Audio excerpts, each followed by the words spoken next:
Hey guys, what's up? What are some of the best fantasy movies to make into a role-playing game, into a fantasy role-playing game? And it's interesting because a lot of movies are kind of very generic, you know? Conan the Barbarian would be a great role-playing game. They might have a Conan the Barbarian role-playing game. But the thing about Conan the Barbarian and putting that into a role-playing game is you don't actually need to have a separate role-playing game for Conan the Barbarian unless you're going to specifically play out a lot of the adventures from the books, you know, from the back in those like 1950s books that Conan started with. And if you're going to do an adventure based on one of his books, I would say you don't necessarily need your own role-playing game for that. You could just create a module in like something simple like Dungeons and Dragons, because the D&D they have a barbarian class. They've got the evil wizards, you know, as a wizard class. They've got the deities, they've got the gods. Like you can have Crom in D&D. You know, it's a lot of, he's basically a barbarian thief. You know, and these are classes that you already have in D&D, you know? And so, yeah, you can have your own Conan the Barbarian, like, role-playing game, but you could just also play it in D&D. And it will be the same adventure because it's like, it's not different enough from a generic fantasy movie, like medieval fantasy movie, that warrants its own world. It's the same thing with, like, Elric of Melniboné. Like, the Elric saga has its own role-playing game. I think it's called Stormbringer. And I played it, and what's interesting about it is we started dabbling in it because like I don't think anyone really knew how to play that game because it was new and it just came out. We were all into Elric, and that game came out, and somebody brought it in, and we started playing in it. And I found that the only difference between the Elric game and D&D is in Elric you're able to take, you know, basically like get demons and put them into your sword and create a demon sword. And the rest of it was very much like D&D. It was just, there was no difference. Roll the dice, whether you hit, whether you miss, saving throws, you know, you have armor, you have weapons, you have an adventure. It's exactly the same as D&D. But I would say, you know, some movies or even some novels or some books, even comic book worlds, I would say if you really wanted to make a role-playing game out of it, it would have to be a movie or a story or a comic or where it would be its own world. Like it can't be generic. You know, for example, you could have like, you know, the Aliens movies, right? You can have a role-playing game that does Aliens movies, but you don't really need to. You could play a generic science fiction role-playing game like Space Opera and have an adventure where you're in a spaceship and it's attacked by these like monstrous giant alien bugs that spit acid. You know, like that would be, you know, it's not something that you need. It's your own. It doesn't need its own role-playing game for that. It could just like be a module in an existing role-playing game. And I think that's why role-playing games are just genre-based. You know, you've got your D&D, which is your fantasy genre. There's other like fantasy, like Pathfinder, Rolemaster. There's a lot more like games that play in the medieval fantasy genre. And because it's just such a popular genre, a lot of fantasy movies are in medieval fantasy or urban fantasy. I think a really nice one would be John Constantine Hellblazer. I think that one would be really cool. John Constantine is basically, they made a movie about it with Keanu Reeves. They have comics that came out back in the day. And they're still making new comics with John Constantine. They have books about John Constantine and all that kind of stuff. He's basically a modern wizard. He's basically like a modern kind of occultist. You know, he does like exorcisms. He hunts demons. You know, he's basically that. And I think that for that, like a nice, real cool urban fantasy role-playing game, I think is in order. I don't know if they have any. I'm not like caught up with the recent role-playing games that are coming out. Oh, and I do know that like going into a store that sells role-playing games, there are a ton of every kind of role-playing game, from medieval to fantasy to like space, superheroes, war, you know, like military role-playing games where you're like, you have tanks going up against ships and Those were the original role-playing games when they first came out. They were military-based. And so there's a lot, and there's a lot of little specific ones. Like, for example, I do believe that there is a Lord of the Rings role-playing game, which is pretty cool. You get to play in the Lord of the Rings world. And the thing about that is, it's also like, it's in the D&D world. But basically, you could play a halfling, which is like a hobbit. You can play an elf, which is an elf, or you can play dwarf, or any of those characters. You can just create them and play them. You know, a wizard like, you know, like Sauron, or you know, the good wizard like Gandalf. You know, you just like, he's just a wizard. He's just a magic user. You could play him in a generic role-playing game. What's cool about it is it's more of like a fantasy world. And I think that like for actual like movies and stuff like that, if they're very like back to basics, the basic kind of like, you know, monsters, magic, weapons, heroes, things like that, medieval fantasy genre, a lot of times all it really takes is a module rather than an entire role-playing game. I do think like when you create enough of a world, I think a role-playing game is in order. Like something like a Harry Potter role-playing game, that would be really cool. I don't know if they have any. I would guess they do. I would guess, because I think like with role-playing games, it's something that anyone could create. Like anyone could build a role-playing game. Anyone that knows about role-playing games and how to use them could create a role-playing game. Because it's already, like the idea is already out there. All they have to do is like make a specific role-playing game based on a specific universe. So Harry Potter, for example, you can have that as a role-playing game where you're playing Harry, or maybe another student at the magic school, or maybe one of the other creatures, or whatever. You can just play in that world, because it's enough of its own world. It's enough of a separate world where you can have a role-playing game. You can't really play Harry Potter in D&D because it's too modern, right? D&D is, yes, it's fantasy, but it's medieval only. Anytime you go into modern fantasy, urban fantasy, it's a completely different game. I really haven't seen a lot of the Harry Potter or John Constantine role-playing games, but I haven't really like walked into role-playing game stores, because the last time I did, I pretty much saw role-playing games based on everything you could possibly think of is already created, it's already there. But the thing is, what's interesting about this is like, even if there isn't a Harry Potter role-playing game, which there might be, you could just create one. You could just build one. All you have to do is build the characters, the classes, the races. You could be human, or maybe you could be like one of those like creatures from the story, the monsters from the story. You could be a wizard. You could be different level wizard. Like you can actually go up in levels. Whereas like you start off as a novice wizard, and then you actually build up to become like a master wizard, which is pretty cool. So a role-playing game, like I would say something like with Star Wars. Star Wars, I would say it's better to probably have an actual Star Wars role-playing game rather than like a module in space opera. You could play it on a generic space sci-fi role-playing game like space opera, but I would say it's different enough that because it's got its own thing, you know, it's got the Force, which is different than your generic game. You know, it's something specific to Star Wars. The Force, the good side, the evil side of the Force. What powers would you have if you're on the dark side or the light side of the Force? You would have different powers. The spaceships, they would go at different speeds. You can build space stations that are huge and gigantic. There's an actual world there. You can be in the Empire, or you can be in the Rebellion, right? You can be, you know, an alien from a planet.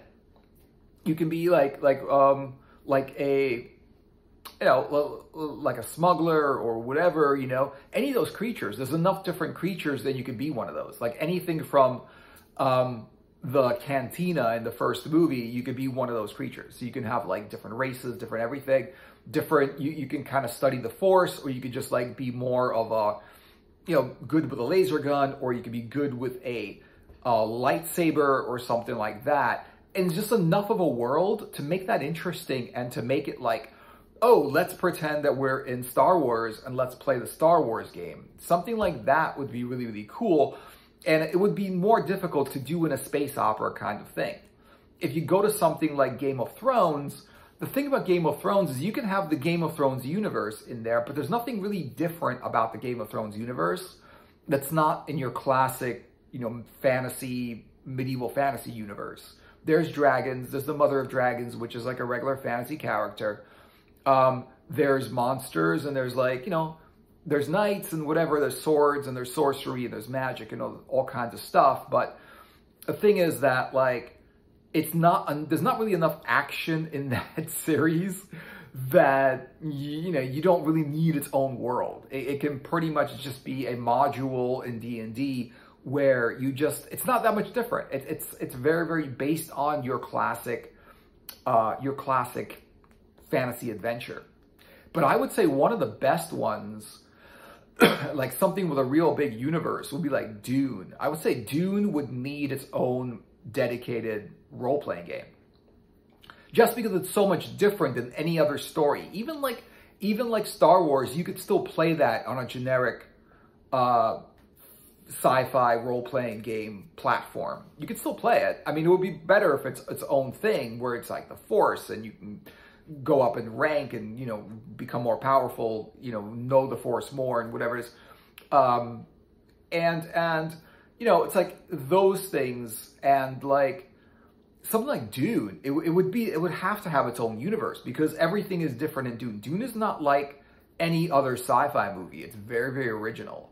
And all of the books that go into it just build that world more and more and more. You would have like the guild navigators, and you would have the emperor of the known universe, and you would have Arrakis, and you would have the sandworms and the spice and the weapons, and you could pretty much wage war against other Harkonnens or something like that. You could be a Harkonnen. You could be you can live on the Harkonnen planet. You can be an Atreides. You can live on the Atreides planet. You could be a Mentat. You can be a witch. A Bene Gesserit witch. You can be like a lot, and then you could be like basically go through all of the different stages of, for example, like eating the spice and becoming like getting like psychic powers from eating the spice, or drinking the water of life and like rolling the dice to see if you like survived it. And if you did, you became like super more powerful. And if you didn't, you would die and your character would die and you would have to start over again.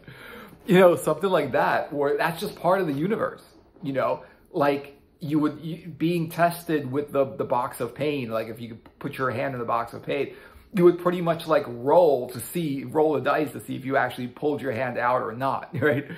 And I don't know, I mean, those are little specific things, but the thing about like the ornithopters, mining spice, all the different things, you could just be, there's so much to be, and there's different weapons. There's like, the poison blade knife, right? Or the weapon where you shout into it and it amplifies sound and destroys things, right? So, or you could be a Fremen, right? And live on that desert planet and stuff like that. So there's just a whole lot of things you can do. There's a lot of adventures. There's a lot of like political things going on. It's just its own world, and I could see how you could have an adventure. The only thing is like in Dune, it would have to be like, the thing about like role-playing games is there has to be action. Right, in role-playing games. It can't just all be story-based. You need the story, but you need action, right? You need the story about you walk through the dungeon and you see a dragon. But then after you see the dragon, now it's like, okay, roll for initiative. Okay, who attacks who first? Roll the dice. The dragon, does the dragon attack? Does the dragon see you? Do you attack first? Roll the dice to see what happens, right? And then that's the action part of it, Without the action part and without the random dice throw, there's really nothing to it. It's just a story. Like, okay, you're walking through the dungeon and you see the dragon, and then this happens, and then that happens, and this happens. It's more like, okay, you see the dragon, now roll the dice to see what happens. Does he see you? Does he attack first? You attack first. What happens? What weapon do you use? Things like that. It just makes it very, very interesting.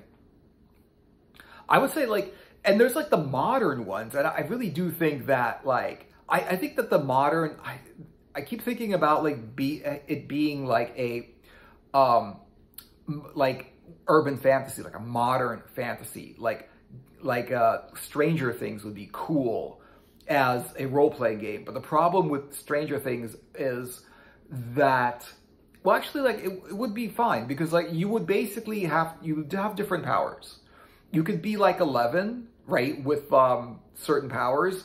The kids also, they have certain, or you know, you could be human, or you could be like, you have telekinetics, so you can, you know, have different powers in that thing because they obviously have like different powers that they can use against that monster that's coming through the gate and stuff like that. And that's something like you really wouldn't have in you wouldn't have that in D&D.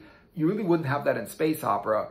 You really wouldn't have that in like superhero games or anything like that. I would say like if you're gonna play in the Stranger Things universe, it would have to be, I don't know how much you can actually do in that universe, but you'd have to be creative. You'd have to figure out things about that universe. You would have to figure out like, you know, it would like for example, in Stranger Things, they keep on changing the story. Like every season that comes out, they continue the story and continue the story, but it all comes back to using psychic powers to attack a monster that's coming in from another dimension to just destroy your world.